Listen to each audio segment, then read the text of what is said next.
Alors, je suis Marion Lamarque, je suis designer, je suis artiste et la fondatrice du réseau Color de Life. C'est un réseau pluridisciplinaire d'experts qui utilise les potentiels de la couleur pour développer la RSE des entreprises et des institutions. J'ai un parcours en design intégré et en indépendante, ce qui m'a permis de travailler la couleur à 360, aussi bien dans le sport que la communication, le design, la mode, le transport ou évidemment l'architecture et la décoration.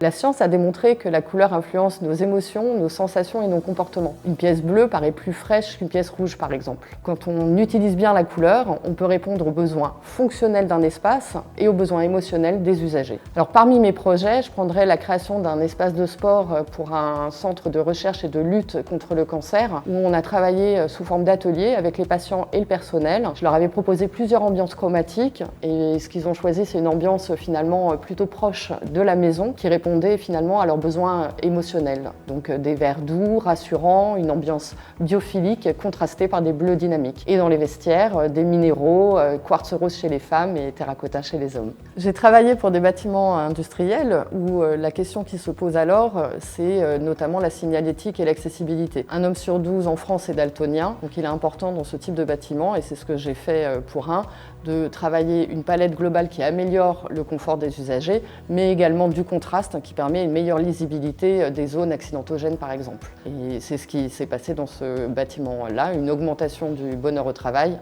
et une réduction des accidents.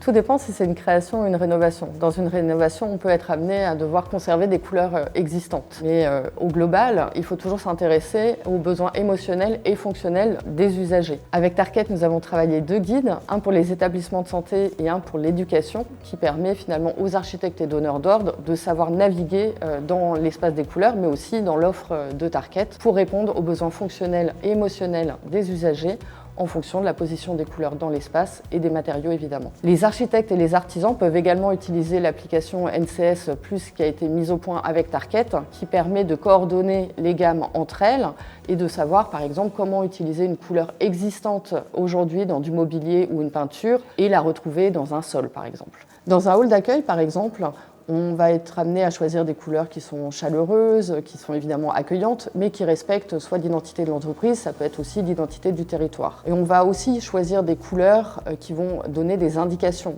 qui vont servir au zoning au sol, par exemple pour respecter les distanciations sociales, ou pour indiquer qu'on va dans tel ou tel service. Enfin, on peut, sur des bâtiments complexes, avoir une proposition qui soit une couleur par étage ou une couleur par cage d'escalier. La gamme Excellence de Tarket est idéale pour les espaces exigeants techniquement et qui nécessitent une coordination d'espaces multiples. Elle couvre de nombreux segments, la santé, l'éducation, le grand âge, mais on peut aussi l'utiliser dans l'hôtellerie ou l'habitat. Grâce aux traits unis déclinés en motifs et en textures, on peut reproduire une combinaison en changeant de coloris dominant et répondre par exemple à des stratégies couleurs complexes. Une couleur par étage ou une couleur par cage d'escalier notamment. On peut aussi facilement combiner l'ensemble des références Tarket entre elles et pour ce faire, l'idéal c'est d'utiliser l'application NCS plus Tarket qui permet finalement avec une couleur de trouver une référence dans une autre gamme, une excellence avec une platinium par exemple ou une excellence avec une référence de moquette. Plus simplement, on peut aussi utiliser cette application pour choisir une couleur de peinture en fonction d'une couleur de sol Tarket. Avec ce nuancier de référence, j'invite tous les architectes et les donneurs d'ordre à colorer les espaces dans lesquels ils interviennent.